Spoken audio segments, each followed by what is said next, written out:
함께 읽겠습니다. 시작. 그때에 임금이 그 오른편에 있는 자들에게 이르시되 내 아버지께 복받을 자들이여 나와 창세로부터 너희를 위하여 예비된 나라를 상속받으라. 아멘. 잠깐 기도하겠습니다. 오 할렐루야. 아버지 하나님 감사드립니다. 이제 말씀을 함께 나누겠사오니 이 말씀을 통하여 우리의 신분이 얼마나 어마어마한 존재라는 것을 알게 하여 주시옵소서.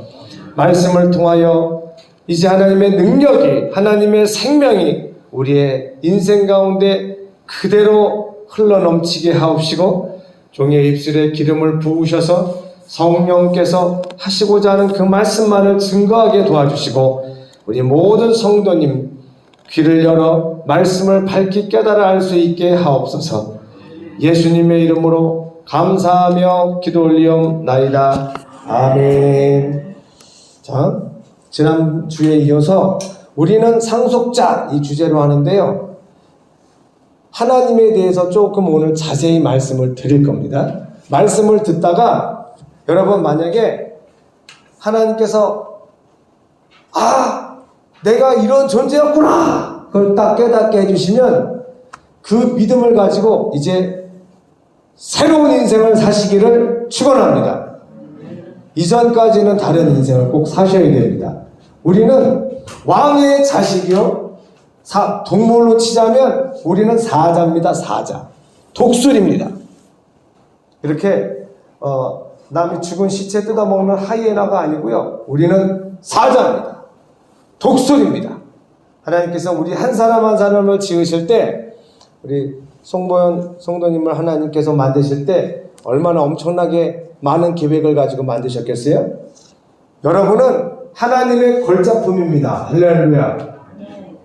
오늘 본문 말씀에 분명히 임금님이 오른편에 있는 자들에게 말씀하셨어요. 내 아버지께 복받을 자들이여 나와서 창세로부터 너희를 위하여 예비된 나라를 상속받으라. 할렐루야. 그러니까 그 나라를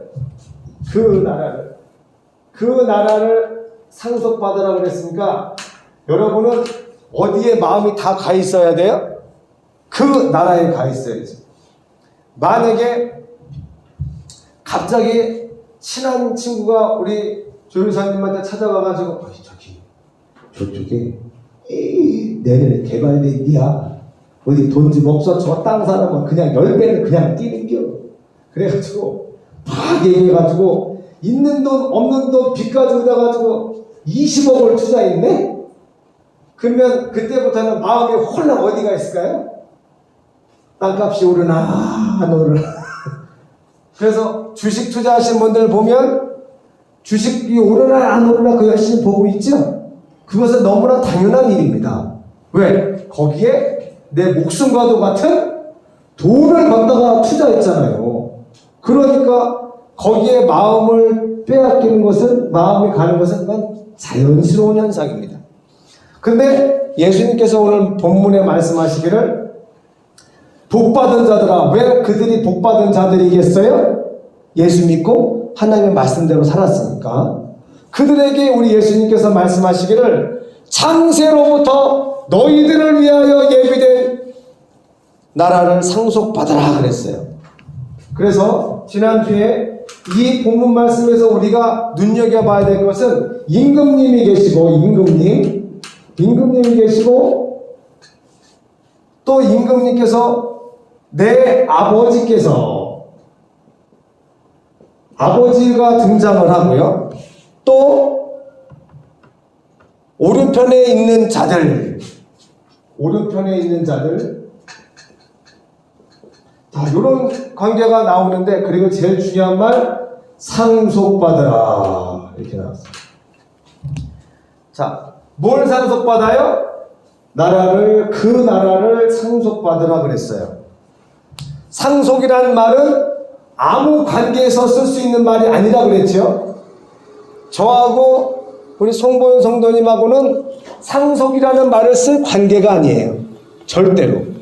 여기서 저하고 상속이라는 말을 쓸 수 있는 사람은 여기에서 지은이 지성이밖에 없어요.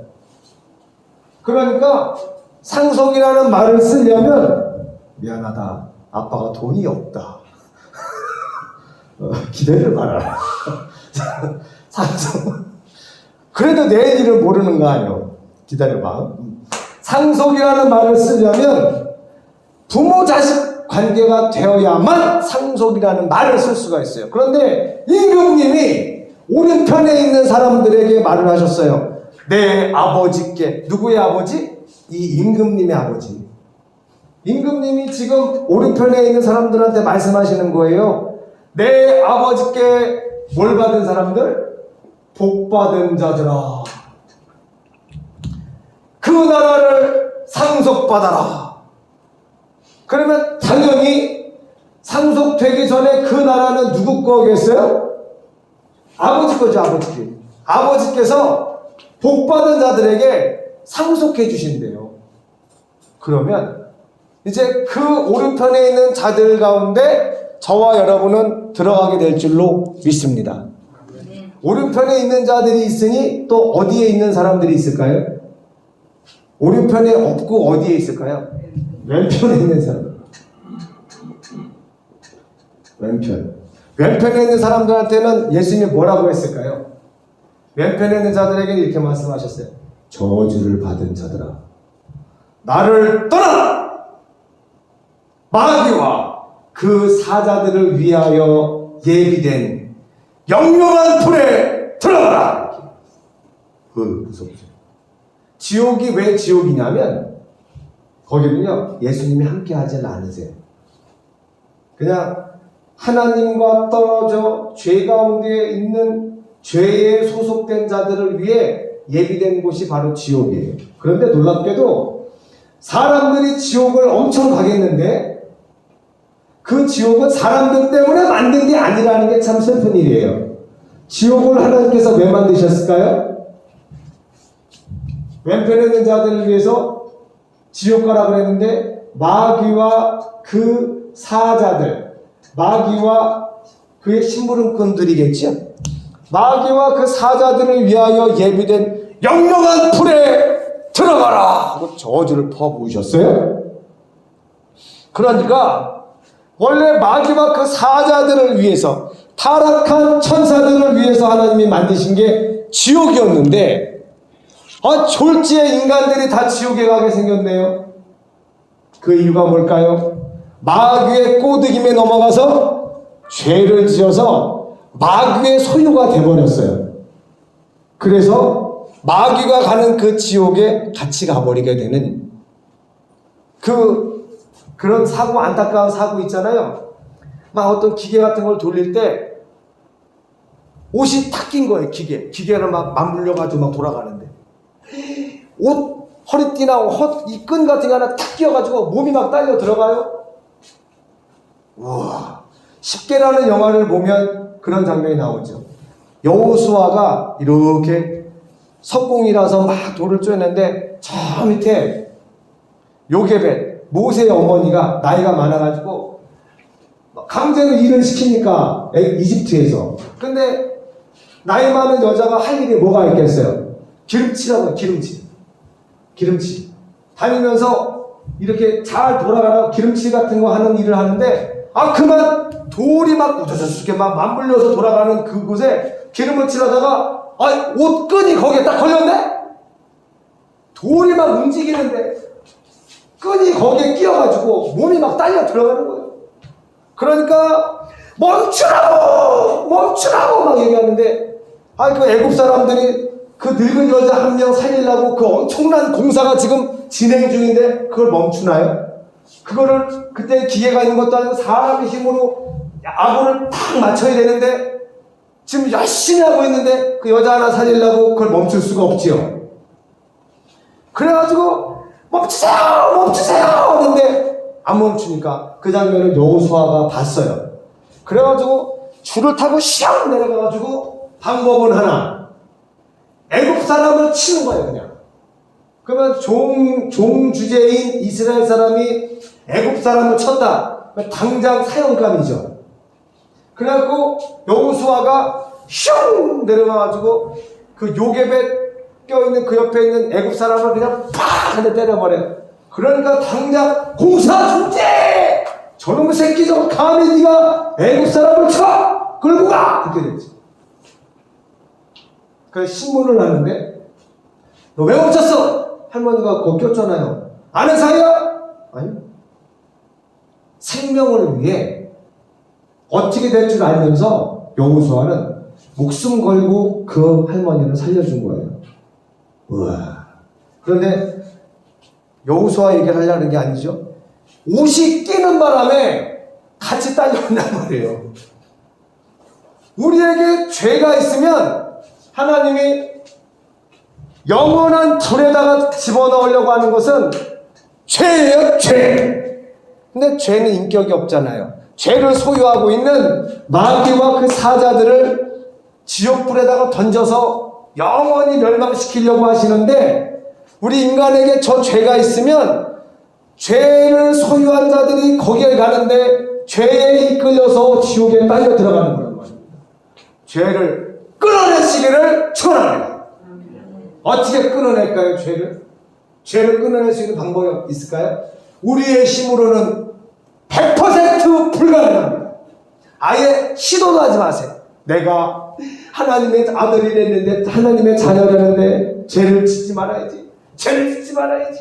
죄를 짓지 말아야지. 그런 사람은 죄를 더 져요. 더 져요, 그런 사람이. 그래서 가끔 나오잖아요. 성직자들이 죄를 더 많이 짓습니다. 어이, 적어도 성직자들은 죄를 그래도 적게 지어야 되잖아요. 앞에서는 우리는 하나님의 사람들입니다. 죄 지으면 안 됩니다. 그러는데 그런 사람들이 은밀한 데서 죄를 더 짓는단 말이에요. 그 혼자 있을 때 죄 진 거 누가 맡겠어요? 그 죄를 이기질 못하는 거예요. 이기질 못하는 거예요. 죄를 이길 수 있는 유일한 방법, 예수 그리스도만을 바라보는 겁니다. 할렐루야. 이게요, 신기하게 주님을 찬양하잖아요. 예수님의 보혈의 찬송 하나만 불러보세요. 죄의 유혹이 거짓말처럼 사라집니다. 그러니까 죄를 짓고자 하는 그 유혹, 죄는요 사람마다 달라요. 만약에 여기서 5사람이 고스톱을 치고 있습니다. 탁 치고 있는데 3명은 고스톱 치고 2명은 광을 팔고 있어요. 5명에서 고스톱을 치는데 1번은 교회 안 다니는 사람, 2번은 이제 막 교회 가는 사람, 3번은 집사님, 4번은 장로님, 5번은 심심해서 그냥 같이 깨운 목사님. 5명이 고스톱을 치고 있다면 하나님이 그 광경을 이렇게 보시고 5명에게 바라보시는 하나님의 마음이 다 달라요. 다 달라요. 목사님한테는 하나님께서 좀 많이 서운하시겠죠, 그죠? 야, 지금 너가 지금 고스톱 치고 있을 때냐? 목사님은 아마 많이 야단 맞으실 수가 있고, 뭐 장로님도 그러실 수가 있고, 예를 들어 집사님쯤 되셨다. 그러면 좀 모르겠어요. 어제 막 교회 가시는 분, 예수 믿는 사람들은 아직 잘 모르잖아요, 뭐가 뭔지. 세상 문화에 아직도 몸이 많이 가있고 젖어 있어서 그냥 아직 양심의 거리낌이 없이 어떤 세상의 즐거운 유흥 속에 있어요. 하나님께서는 아직은 처음 예수 믿고 얼마 안 된 사람은 그 행위를 아직은 봐주실 수 있어요. 많이 맡긴 자에게 하나님이 많이 찾으신다고 했던 것처럼 하나님의 말씀을 많이 아는 사람에게 하나님이 더 많은 기대를 요구하시거든요. 그러니까 우리는 이야, 저 사람도 저렇게 주일날 빠지고 교회 안 나오네? 그럼 나도 그래, 누구도 안 나오는데 뭐. 다른 사람하고 비교해서 죄를 지어서는 안 됩니다. 하나님과 나와의 관계이기 때문에 우리는 나의 믿음의 수준에서 하나님 앞에 잘 보이려고 그 순수한 마음으로 예수님의 은혜를 감사하면서 예배에 목숨을 걸고, 그리고 이제 자기가 뭔가 하나님 앞에 죄라고 하는 것은 본능적으로 자기가 알거든요. 근데 그거를 안 하려고 해도 막을 수가 없다. 그럴 때 주 예수 그리스도의 이름 구원의 이름을 부르십시오. 할렐루야. 막 기도하거나 그 이름을 의지하기가 좀 애매하고 어렵다. 찬송을 계속 부르세요. 예수님의 보혈의 찬송을 계속 부르세요.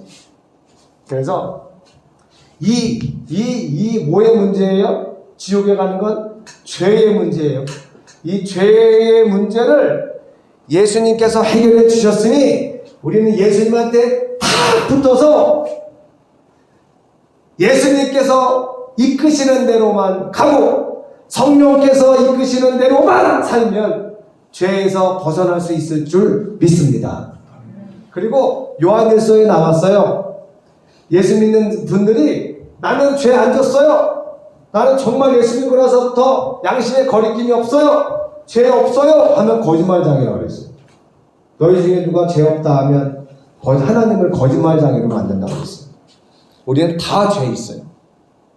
근데 난 누구보다 괜찮은데 난 누구보다 낫지 하고 남과 비교해서 자기 스스로를 의롭게 여겼다가는 큰일 납니다.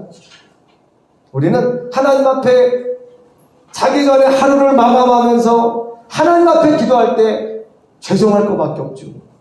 더 하나님께 기쁨이 되어드리지 못한 오늘의 삶을 하나님 앞에 아유 주님 제가 오늘 그때 조금 더 이렇게 했으면 좋았을 텐데 이렇게 했으면 좋았을 텐데 하나님의 은혜는 말할 것도 없고요. 이렇게 부족한 저에게 하나님이 이런 은혜를 주시다니 감사합니다.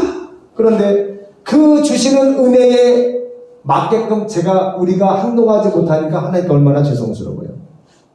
그 마음이 항상 감사함과 하나님 앞에서의 죄송스러운 마음이 오직 예수님만 꼭 붙잡은 채로 우리 마음속에 하나님을 향한 감사함, 죄송스러움 두 가지 마음이 가득 차 있으시기를 축원합니다. 죄를 완전히 끊어내시기를 바랍니다. 그래서 임금님이 이 오른편에 있는 저와 여러분에게 그 나라를 상속해라. 아버지께서 준비하셨다. 우리는 예수님 때문에 이 임금님이 누구세요? 이 임금님이 예수님이죠. 예수님. 원래 아버지께서 그 나라를 누구 주려고 만드셨어요? 예수님. 그러니까 예수님의 지금 위치가 뭐예요? 임금님이죠. 그 나라를 소유하고 다스리는 분이시니까 아버지께서 그 나라를 예수님께 주셔서 예수님이 임금님이 되셨단 말이에요. 그런데 하나님께서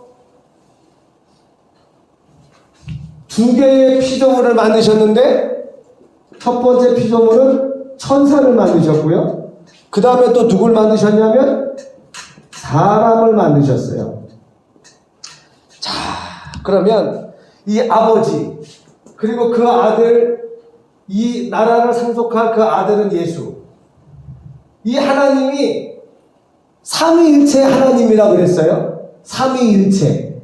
하나님은 한 분이신데 세 위가 있으시다. 이게 삼위일체인데 하나님이 어떤 분이라는 것을 정확히 알면 우리는 천국을 사실대로 느끼고 하나님의 가족이 되어서 말할 수 없는 믿음의 그 확신을 가질 수 있게 됩니다. 할렐루야. 자, 그래서 삼위일체 하나님은 아버지가 계시고 아들이 계시고 또 누가 계세요? 성령님. 이게 삼위일체 하나님인데 아버지와 아들과 성령님 이 세 분이 오직 하나이신 한 분이에요. 이 세 분이 아니고 한 분이에요. 그걸 어떻게 이해하면 되냐면 우리가 한 남자와 한 여자가 사랑을 해서 부부가 되면 남자가 그 부모를 떠나 여자와 연합해서 하나가 되니라. 한 몸이 된다 그랬어요. 부부는 정말 하나입니다. 하나인데 둘이죠. 하나인데 둘이에요.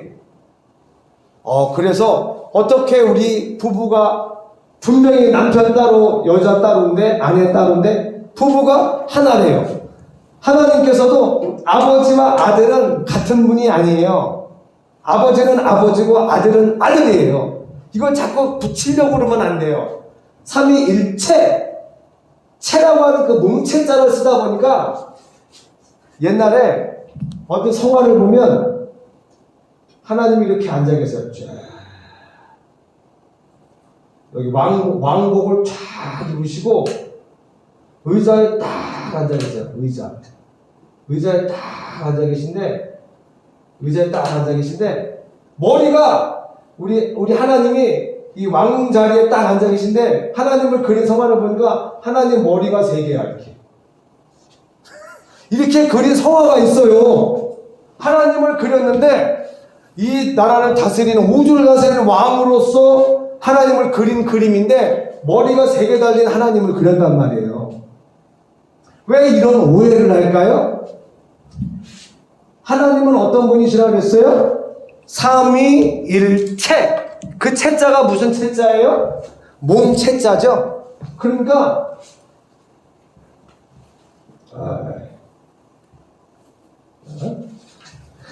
하나님은 삼위일체라고 하는데 삼위일 간자로 체자가 이게 맞나요? 체자를 까먹었네. 날씨였어요. 자, 삼위일체 몸체자를 쓰다 보니까 몸이 하나이신 한 분 하나님으로 오해한단 말이에요. 하나님은 몸이 없어요. 하나님이 몸이 어디 있어요? 하나님은 이렇게 몸이 없는 분이에요. 하나님은 영이세요.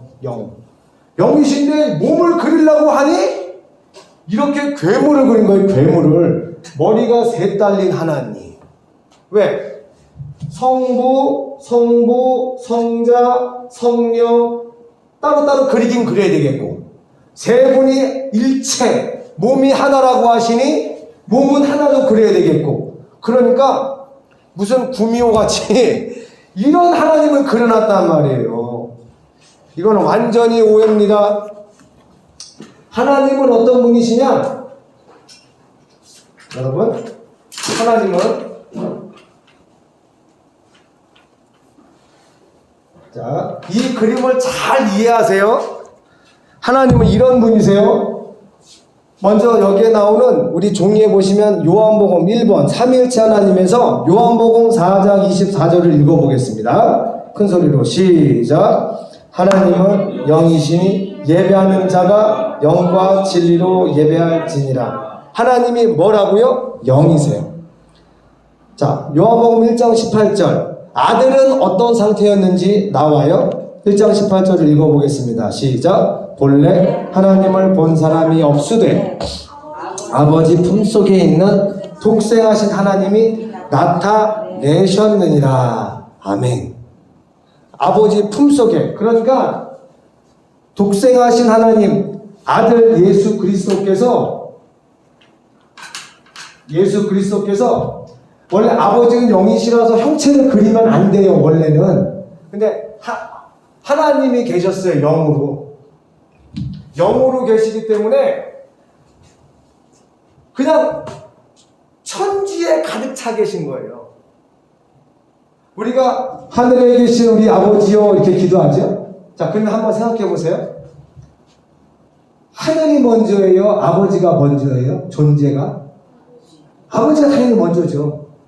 하늘이라는 게 있어야 아버지가 거기 계시는 게 아니죠. 나중에 만든 거예요. 하늘이 있기 전에도 아버지는 계셨어요. 우리가 우주가 아무리 크다고 해도 영의 세계가 아무리 크다고 해도 전부 하나님 안에 있어요. 하나님 안에 있어요. 왜냐하면 하나님께서 미치지 못할 영역, 하나님의 역사가 하나님의 일하심이 미치지 못하는 공간에 아무데도 없거든요. 그건 하나님이 무슨 원격 조정을 하는 게 아니란 말이에요. 하나님 거기에 계시니까 역사하시는 거란 말이에요. 하나님은 만유보다 크신 분이에요. 모든 것보다 크신 분이셔서 천지에 충만하세요. 영이시기 때문에 가득 차 있어요. 하나님을 떠나 있는 존재가 아무도 없어요. 그러니까 하나님은 피조물이 아무도 없었을 때 영으로서 그냥 가득히 계시는 그 하나님이셨어요. 근데 그 하나님을 굳이 이렇게 표현해보자면 하나님 아버지가 계셨는데 그 안에 누가 계셨어요? 말씀, 아들이 계셨어요. 아버지 품에 계신 아들이 나타나셨다는 말이 무슨 뜻일까요? 말씀이 육신이 되어 우리 가운데 거하셨다. 요한복음 1장 14절에 말씀하신 것처럼 이 아들이 아버지의 품을 떠나 인간으로 오신 거예요. 인간 세상으로. 그러니까 아버지 품 안에 아들이 계셨어요. 하나님을 본 사람이 없다고 요한복음 1장 18절에 그랬어요. 원래 하나님을 본 사람이 없는데 아버지 품 안에 독생하신 그 하나님이 나타나셨다. 나타났으니 볼 수 있어요? 없어요? 나타났으니까. 볼 수 있죠. 그래서 하나님 아버지를 절대 볼 수 없어요. 성령님도 볼 수 없어요. 우리가 볼 수 있는 오직 유일한 하나님은 누구세요? 아들은 아버지 품 안에 계셨다가 나타나셨어요. 누구의 모습으로? 인간의 모습으로. 근데 이 인간을 아버지께서 만드실 때 누구의 모습을 따라 만들었을까요? 아들의 모습. 왜냐하면 아들이 이제 오실 거잖아요. 2000년 전에 오셨잖아요. 인간을 먼저 만드신 다음에 한참 지나고 난 후 2000년 전에야 예수님이 인간의 몸으로 마리아의 몸을 빌어서 오셨는데 무슨 우주인같이 나타나신 게 아니잖아요. 예수님이. 그냥 우리 사람처럼 오셨잖아요. 우리 사람의 모양이 누구의 모양이에요? 아들의 모양이에요. 아들의 모양. 아들은 아버지 품 안에 계셨지만 마치 우리가 건축가가 내가 내년에 저기다가 이런 건물을 지어야지 하고 머릿속에 뭐가 있어요? 설계도가 다 있어요. 전문가는. 설계도가 있으면 그 마음속에 설계도가 잘 있으면 아직 현실화되지는 않았으나 이미 시간만 지나고 나면 그 품 안에 있었던 그 모양이 설계도가 착 나타나는 거죠. 그것처럼 아들이 아버지 품 안에 계실 적에 처음 인간을 만들 때 누구의 모습을 샘플로 만들었어요? 아들의 모습. 아직 나타나진 않으셨으나 아들의 모습을 가지고 인간을 만드셨어요. 그래서 인간은 하나님의 형상이에요. 할렐루야. 대단히 중요한 거예요. 하나님이 어떤 거라도 형상을 만들지 말라고 했어요. 그리고 그 앞에 절하지 말라고 그랬어요. 그래서 뭐 나무나 뭐 돌이나 이런 거 깎아놓고 아이고 복 주세요. 신이라고 생각하고 막 빕니다. 하나님이 어떤 거라도 형상을 만들지 마라. 그 앞에 절하지 마라. 섬기지 마라. 그런데 섬기라고 한 존재가 하나 있으니 하나님 말고 사람을 섬기라고 했어요. 보이는 바 형제를 사랑하지 않는 자가 보이지 않는 하나님을 사랑할 수 없고 사람을 하나님 섬기듯이 섬겨야 돼요. 그럼 하나님께서 이야 네가 나의 형상을 따라 지음받은 사람들을 섬기는 걸 보니 너가 하나님을 잘 섬기겠구나. 하나님이 그거를 인정해 주시는 거예요. 그래서 아버지 품 안에 아들이 계셨고 또 아버지와 아들과 또 누가 계세요? 하나님은 성령님이 계시단 말이에요. 아버지 품 안에 성령께서. 성령께서 아버지 안에 계셨는지를 어떻게 아느냐? 우리 요한복음 15장 26절을 한번 보시겠어요? 좀 네 번째죠. 네 번째 함께 읽겠습니다. 요한복음 15장 26절 시작. 내가 아버지께로부터 너희에게 보낸 보혜사 곧 아버지께로부터 나오시는 진리의 성령이 오실 때에 그가 나를 증언하실 것이요. 아멘. 이게 현재형이에요. 나오셨던 성령이 아니고 나오실 성령이 아니고 나오시는 성령이에요. 성령님은 갑자기 하나님께서 오늘 성령께서 역사하셨다. 그러면 그 역사하신 그 성령님은 어제 나오셨다가 저쪽에서 역사하시고 돌아다니시다가 야 여기서 기도하네? 내가 오늘은 여기서 역사해야지 하고 그렇게 나중에 역사하시는 게 아니에요. 성령님은 아버지로부터 계속 나오세요. 할렐루야. 성령님은 그런 분이에요. 계속 나오시고. 그러면 아버지를 이렇게 삼위일체 하나님을 그렸으면 우주는 어디 있을까요? 우주. 이게 우주예요. 이게 우주예요. 아버지 안에 우주예요. 그러면 아까 아버지가 주셨던 그 나라는 어디일까요? 요즘 어디에 있어요? 이렇게. 이게 여기 어딘가에 아들을 위하여 아버지께서 준비하신 그 나라가 무슨 나라예요? 우리가 그렇게 사모하는 천국입니다. 그 천국도 아버지 품 안에 다 있는 거예요. 할렐루야. 그런데 여기가 무슨 세계냐면 영적인 세계예요. 아버지 안에 이제 아들을 위하여 상속할 그 나라를 지으시려고 누구를 심부름꾼으로 만드셨어요? 천사도 영적인 존재예요. 영적인 존재인데 천사는 어떻게 만드셨느냐? 하나 따로 만드셨어요. 천사는 자라지도 않아요.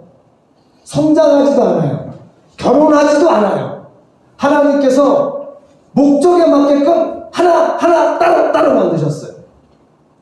그리고 능력이 대단해요. 천사 하나가 샥 나타나니까 구약 성경을 보니까 적군 18만 명이 막 다 죽어버려요.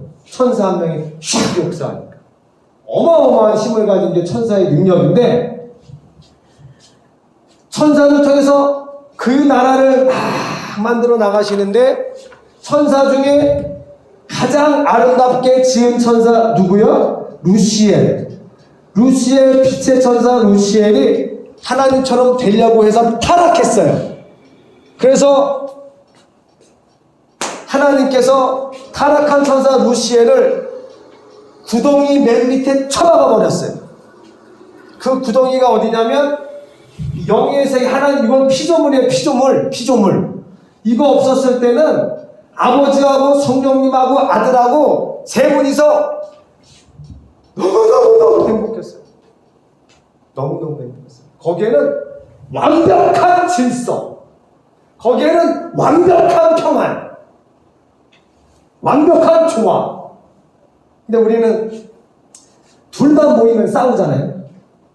둘만 모이면 싸우고. 그래서 한국 속담에 동업은 절대 하지 말래죠. 동업은 하지 말래. 동업은. 왜 동업하면 안 돼요? 처음에는 같은 목적을 가지고 으쌰으쌰 잘해보자 하는데 어느 쯤 되면 자기 거 찾기 시작하고 의견이 다투게 되고 결국은 다투고 갈라지죠. 그런데 놀랍게도 아버지와 아들과 성령님은 다른 그 무엇이 필요 없는 분이었어요. 그럼 왜 이거를 만드셨을까요? 아버지께서 왜 그 나라를 만드셨을까요? 아무것도 필요 없이 다 좋은데 왜 만들었다 그랬어요? 무엇 때문에? 요것 때문에. 짠짠. 모든 일이 시작되는 역사의 근원은 사랑 때문입니다. 제가 우리 지은이 엄마를 막 사랑해서 사랑하는 마음이 불타오를 때 그냥 마음만 불타오르고만 가만히 있었을까요? 아니죠. 일로 오세요. 그러면 뿅 달려가. 나 이거 갖고 싶어요. 오케이. 그냥 맨날 며칠 일해서 그거 사주고. 사랑은 사람을 움직입니다. 아버지께서 아들을 너무너무 사랑하시는 거예요. 얼마나 사랑하시는지 몰라요. 그런 사랑하시는 게 가만히 있어요? 내가 우리 아들을 위하여 아들의 나라를 만들리라. 그게 아버지의 마음이었어요. 아들을 너무 사랑하니까. 그래서 오케이. 뭐 아버지 안에 엄청난 아들을 위한 계획을 세우셨어요.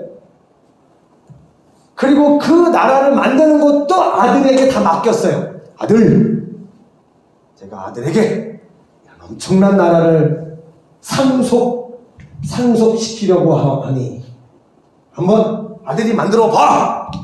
그 아들이 할렐루야 아버지 감사합니다. 그래갖고 아들이 천사를 싹 만들어서 열심히 아버지의 뜻대로 아들이 물려받아서 임금이 될 다스릴 그 나라지만 그거 계획자가 누구예요? 아버지.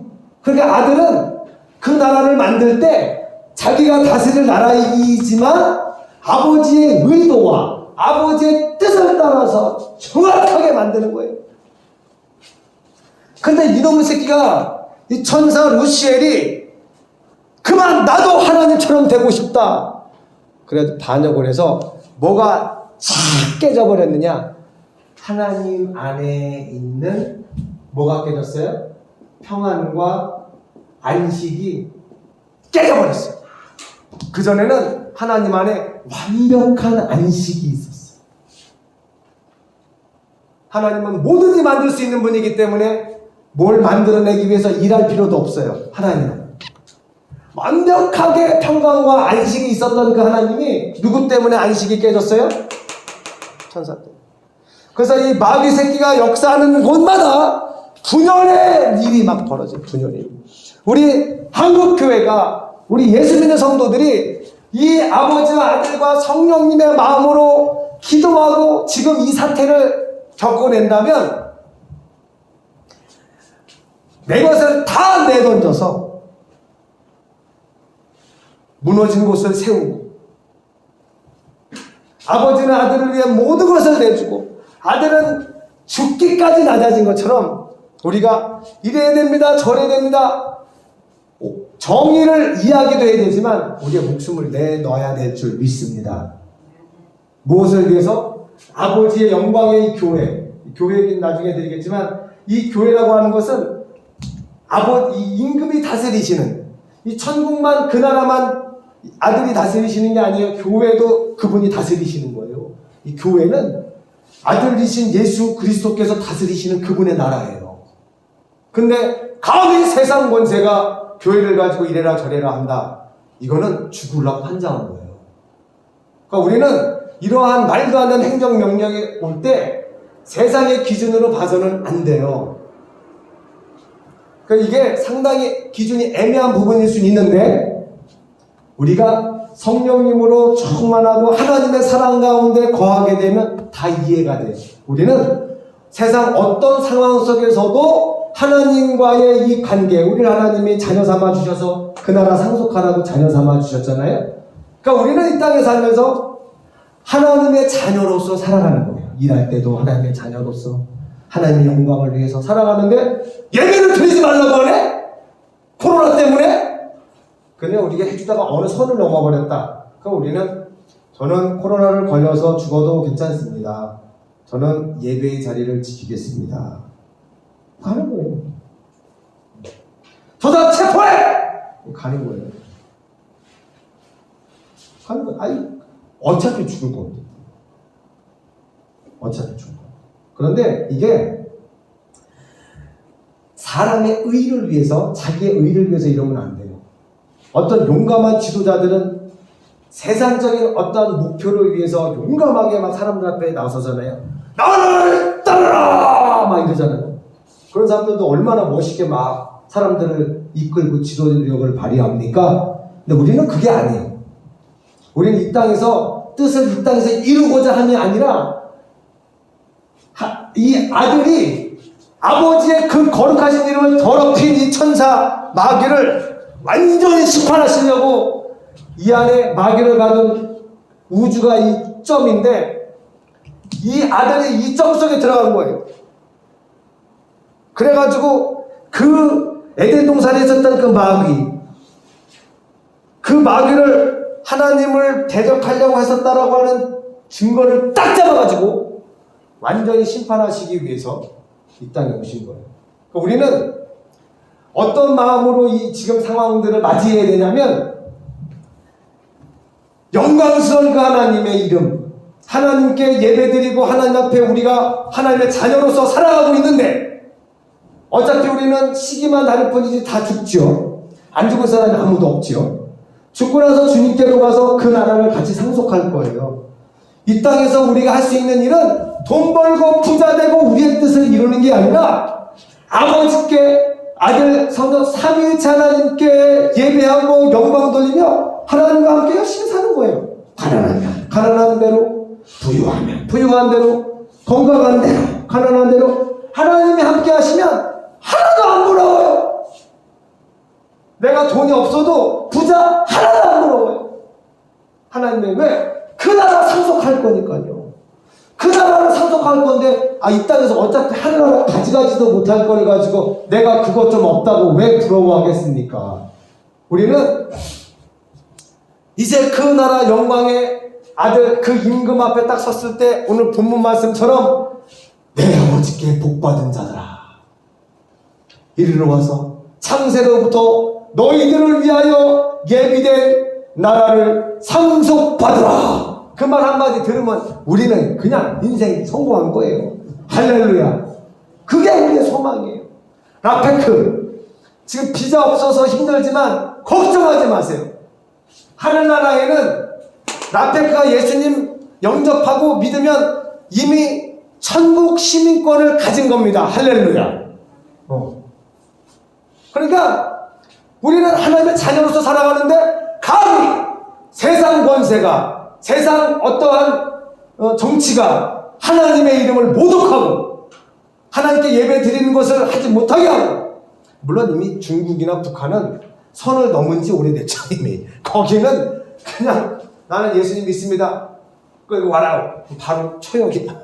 성경책을 갖고만 있어도 처형이고, 탈북을 했다가 들어와서 조사를 받을 때 너 중국으로 탈출해서 뭐뭐뭐 하다 왔어 쭉 얘기하다가 어디 교회 가서 한 이틀 묵었수다. 예수 믿는 사람과 접촉했다는 사실이 나오면 볼 것도 없이 다 죽입니다. 다 죽입니다. 우리 태영호 국회의원, 서울 국회의원 뽑히신 태영호 우리 국회의원께서 세상에 사도신경을 보시고 나서 누가 이렇게 예수 믿으라고 전도를 하니까 사도신경 그래 한번 볼까 하고 사도신경을 봤더니 깜짝 놀란 거예요. 전능하사 천지를 만드신 하나님 아버지를 내가 믿사하며 하나님 앞에 김일성을 싹 바꿔가지고 사도신경하고 똑같아요. 순서가. 그러니까 김일성은 기독교 집안 사람이에요. 그 어머니 이름이 강반석이에요. 우리 강명도 TV 할 때 강명도 씨 아시죠? 그게 강반석 그 김일성 어머니 집안의 사람이에요. 얼마나 그 선교사 가문에서 복을 주고 그 집을 축복했는지 정말. 그러니까 성경을 잘 알고 이 마귀가 말씀을 통해서 사람의 영이 움직인다는 걸 알고 하나님의 자리에 김일성을 갖다가 넣은 거예요. 이 주체사상이 얼마나 무서워요. 그래서 북한 주체사상은 세계 종교로 분류되어 있어요. 10대 종교예요. 종교. 저건 정치가 아니에요. 종교지. 밥 먹을 때 아이들이 양식을 주신 우리 하나님 아버지 수령님 김일성 장군님은 지금 죽은 지가 언제인데 김일성 장군님이 뭘 밥을 주기는 하나님이 주셨죠. 하나님의 자리에 김일성이가 딱 서 있는 거예요. 그 평양 그 한 자리 그 만수대 궁전인지 거기 그 자리가 무슨 자리였어요? 토마스 선교사님이 순교해서 세운 토마스 순교 교회가 있었던 자리고 평양 대붕이 있었던 장대현 교회 자리였어요. 동방의 예루살렘이라고 불리었던 그 엄청난 평양의 교회 그 자리에 공산군이 쳐들어와가지고 싹 교회 헐어버리고 거기에 김일성 동상을 세웠어요. 제가 존경하는 우리 김진홍 목사님이 북한에 몇 번 들어가셨는데 평양에 거의 자주 가신대요. 그래갖고 동상을 이렇게 보신대요. 이렇게. 저걸 어디를 밧줄을 걸었고 끌어내려야 잘 넘어지나. 그거 보신대요. 이렇게. 지금 김진홍 목사님 연세가 80이신데 죽기 전에 기도하신대요. 그 자리에 다시 하나님의 교회가 세워져서 나는 늙어서 설교는 할 수 없지만 그 예배당 다시 그 자리에 세워질 때 그 예배당 입당 예배하는 날 자기가 축도하고 싶다는 거예요. 하나님의 영광의 이름을 더럽힌 이 마귀를 우리 그리스도인은 참으면 안 됩니다. 다윗이 얼마든지 핑계댈 수 있었어요. 골리앗이 나와가지고 야 니네 뭐 하나님 믿는다며? 우리는 우리의 신을 믿는다. 너희의 신을 믿고 의지하는 자 나와라. 나랑 싸우자. 군사들이 그렇게 많은데 하나님을 욕하고 있는데 하나도 안 나가요. 그럼 하나님은 하나님을 욕하는 골리앗 때문에 마음이 아프셨을까요? 아니요. 골리앗은 어차피 하나님 몰라요. 누구 때문에 하나님 마음이 아팠겠어요? 하나님을 알고 하나님을 믿는다고 부르짖는 이스라엘 군사 중에 하나님의 이름이 그 할례도 없는 이방인의 입에서 욕을 먹고 있는데 아무도 안 나서요. 목숨이 두려워서.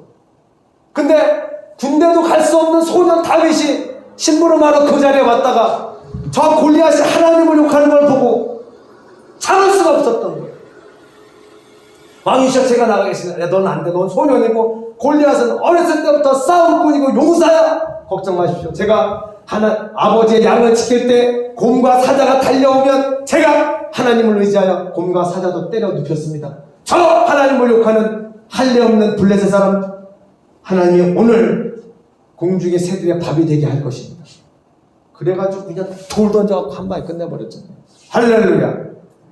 그 자리에서 아무나 나갔어도 하나님이 골리앗 때려 눕혔을 거예요. 하나님이 보시는 거예요. 누가 하나님의 이 거룩한 안식과 평안 그 영광을 더럽히지 않고 지키겠느냐. 그러니까 우리가 하나님이 이제 감동 주시면 예배의 자리, 우리는 지금 이제 행정명령을 따라서 주일날을 이제 옮겨서 드리곤 하지만 어떻게 하겠어요? 하나님의 영광과 세상의 법이 충돌을 할 때가 있습니다. 우리가 부모님을 섬겨야 되는 것은 예수님을 믿든 안 믿든 당연히 해야 되죠. 근데 에베소서에서 말합니다.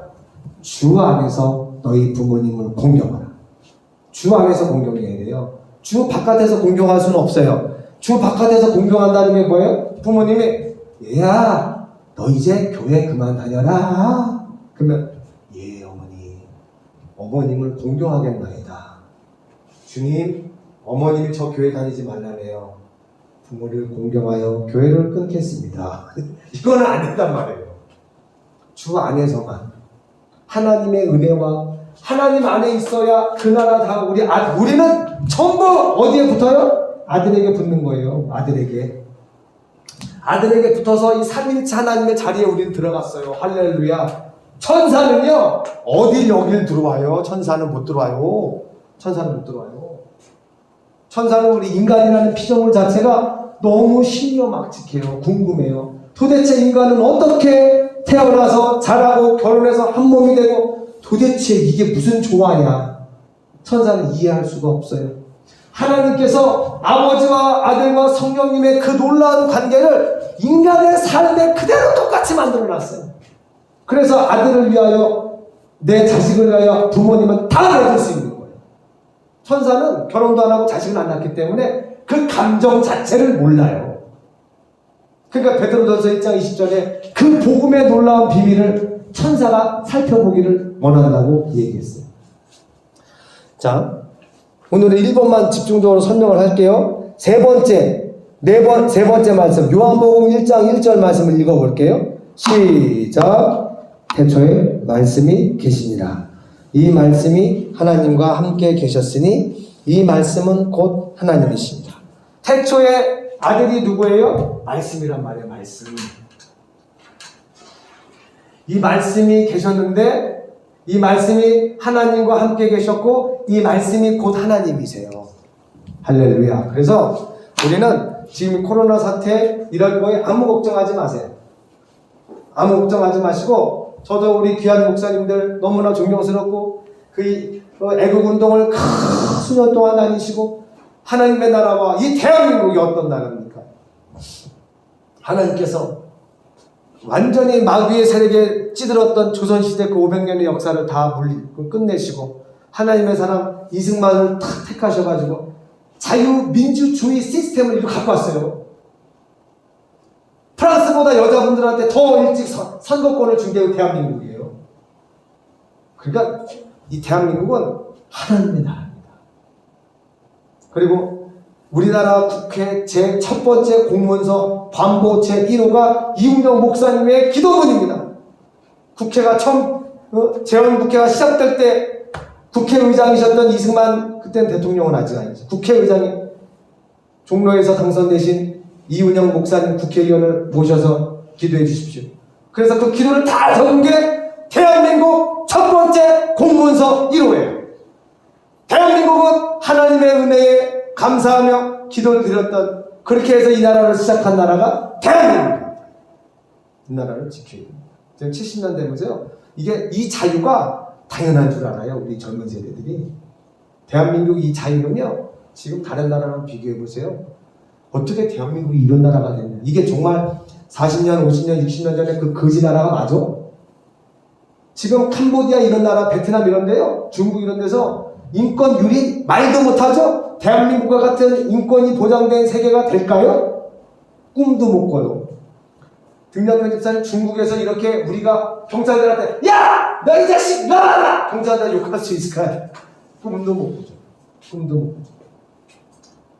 개인이 존중받는, 개인이 한 자유로서, 하나님의 자녀로서 우리는 하나님의 나라의 제사장이고 존귀한 자입니다. 이 자유민주주의 시스템에서만이 개인이 소중하다고 그 인권을 법으로 보장해주고 있어요. 근데 벌써 이 정권은 어떻게 해요? 개인의 자유를 다 제한시키잖아요. 이래서 안 됩니다. 저래서 안 됩니다. 그게 우리는 오 끌려가는 것 같지만 나중에는 우리가 하고 싶은 거 못해요. 여행의 자유 제한시킬 거고요. 이 의사 표현도 마음대로 못해요. 지금 그렇게 가고 있어요. 이거는 완전히 하나님이 세우는 이 자유민주공화국 거꾸로 가는, 거꾸로. 저 거꾸로. 우리는 이 하나님의 성부, 성자, 성령, 이 하나님의 놀라운 역사. 아버지가 아들을 너무 사랑하셔서 그 나라를 만드셨고, 그 나라를 우리가 곧 이제 상속할 그날이 옵니다. 예수님 만나는 그날. 오직 우리는 그날만 바라보시면 이 땅에서 아무리 어려워도 다 이겨낼 수 있어요. 지나가니까, 어차피 다 지나가니까. 할렐루야. 그 말씀, 그 나라를, 그러니까 우리의 마음은 이도령을 기다리는 친아이처럼, 이몽룡이를 기다리는 친아이처럼 세상 권세 변학도가 아무리 유혹하고 수저를 들라하고 그러면 내가 널 편안하게 해주겠다, 너를 자유롭게 해주겠다 하지만 오매물망 자기의 주인 되시고 약속 있는 자기의 정인인 이몽룡을 배신할 수가 없지요. 우리는 예수님을 절대로 배신할 수 없습니다. 할렐루야. 절대로 예수님을 배신할 수 없어요. 이거는 뭐 내 소원이 이루어지고 주님 저 이거 해주세요 이런 차원이 아니에요. 우리의 생명이, 우리 사는 존재의 목적이 우리 하나님 때문에 우리가 사는 거고 그 이름의 영광을 위해서 우리가 하루하루 살아가는 건데, 그 가운데 하나님이 주신 것, 우리 현 목사님이 자주 쓰시는 표현이에요. 우리가 어떤 존재예요? 하나님께로부터 와서 하나님이 주시는 거 가지고 살다가 그 하나님이 주시는 거 다 받아 누리고 살다가 죽어서도 하나님께로 가는데, 우리가 자원하여 다윗처럼 이제 이 하나님의 이름이 땅에 떨어져 모욕을 받는 이 시대에 다윗처럼 들고 일어나시는 여러분 되시고 우리 당진 외국인 교회가 되시기를 축원합니다. 아멘. 하나님께서 우리 교회를 쓰실 겁니다. 아멘. 우리 시간에 기도하실 때 담대하십시오. 아무것도 걱정하지 마십시오. 하나님, 나를 성령의 불로 뜨겁게 태워주셔서 주여 나를 사용해 주십시오.